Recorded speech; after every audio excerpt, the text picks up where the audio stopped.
After finding out the reality of her husband, Carol might have felt like her whole life was a lie. Before revealing to me that he was an assistant witch doctor, he brought a fellow witch doctor into our house.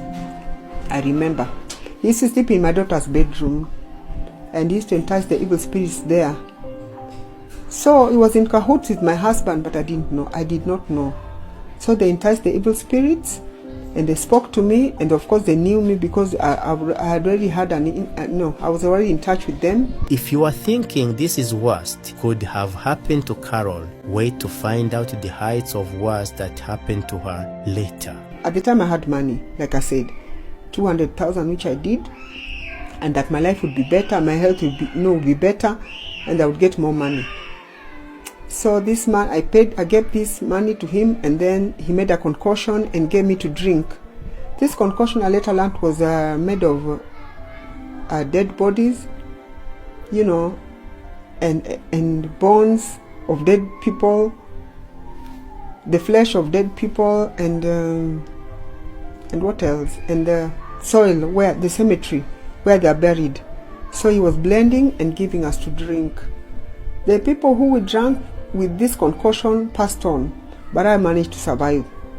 And then I was also requested to use this concoction to take bath, which I did. I took bath, and then the instruction was to take bath and then come in front of the mirror naked the way you're born, which I did because I was following instructions, remember.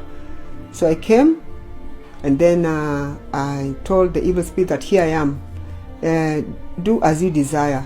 So I think they were connecting, the evil spirits were connecting themselves, with me unknowingly. I didn't know what I was doing at the time. I lost my memory.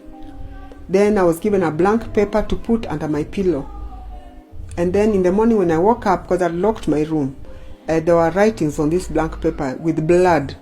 It was written in blood, but now human beings write from left to right. Evil spirits write right to left, but I don't know how to explain it. We write from left to right? They write from the other way around, right to left. It's just strange writings. It's written in blood. That is what I saw. It shocked me, and you know what really shocked me is that evil spirits know us more than even we can imagine. Because they told me everything that was troubling me, things that I had not told anybody. They wrote it in that piece of paper. So after that, the witch doctor requested that I buy chicken. And then I did.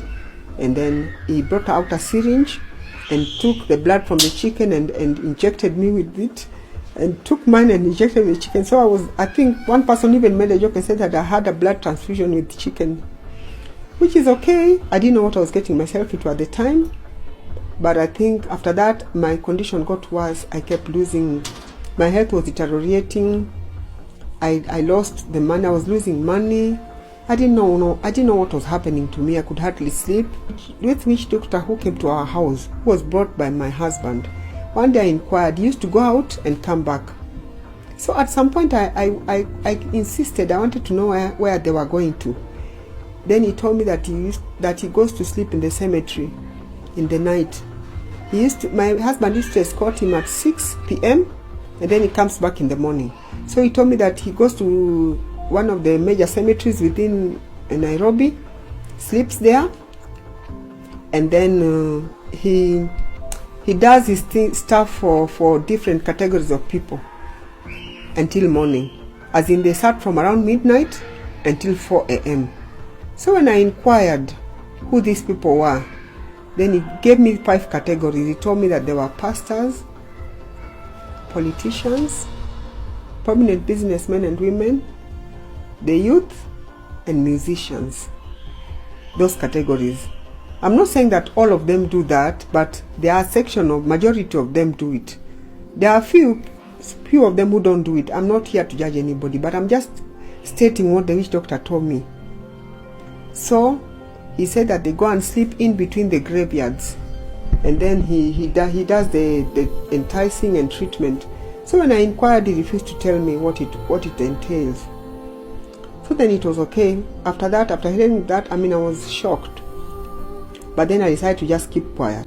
When I heard this anecdote, it left me speechless. The same might have happened to you, the husband who lied to her all these years. Do you know what he did after a decade of being together and after ruining Carol's life? I remember he just decided to walk out, and then he came back. He went to a neighboring country, came back, and then said that he decided to give his life to Christ.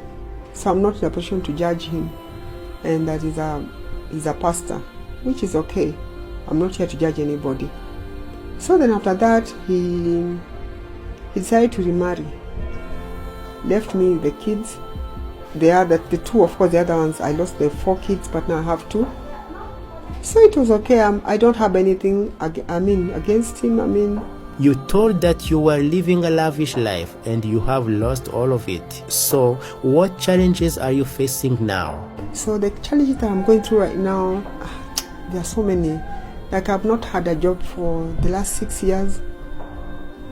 Because where I used to work, we had issues. You could work even for months, even sometimes a year, and you're not paid.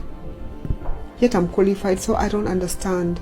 And I used to win awards. I have so many awards and nothing to show for at the moment. I have these 2 girls. I don't know, we are just surviving by the grace of God. But it's not been easy at all, when you're not working. And I have tried applying for jobs, but nothing is working for me. Some of the men of God, I do not want to condemn them, like I told you, but they said my case is spiritual. There are things that were done on me to ensure that people don't help me at all. Like, spirit of rejection was put on me, old age and stuff like that, which is okay. God will fight the battle for me. The battle belongs to God, not me. So basically, like I said, we have nothing at all. I have 2 daughters. There's one that just completed her Form 4, and she decides to join nursing, to do a certificate in nursing. But I have nothing. She requires about almost 100K. I have nothing. I have that form, to show the kind of the requirements that are there. She was supposed to join it in this March now. March around 16th.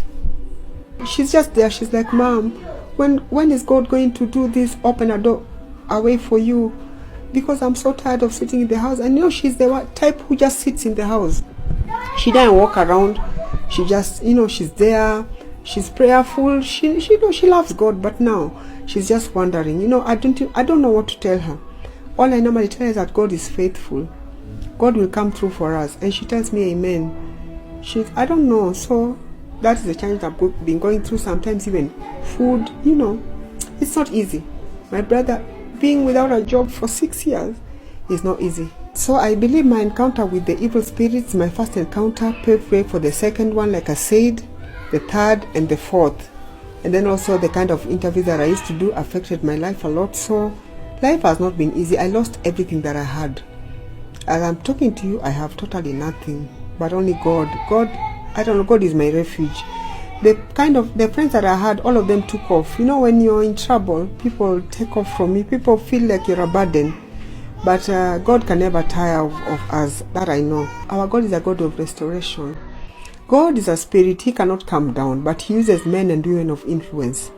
So I'm sure men and women of influence are within Kenya, even out there, who are watching me.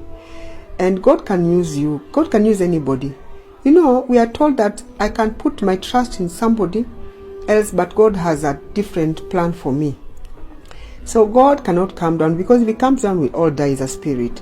But he uses men and women of influence to be a blessing in our lives. So I believe that God will use somebody at some point, wherever that person is. I do not know if you're watching me or if you're not watching me, but God knows me, because he tells us that even before I was formed in my mother's womb, he already knows me. And he has good plans for me in the book of Jeremiah 29 verse 11. This firm belief in God is keeping Carol sane. Hope is a thing with features, and Carol's hope is tied to his presence. People who are visiting witch gods for work or for some belief, would you like to give them some piece of advice?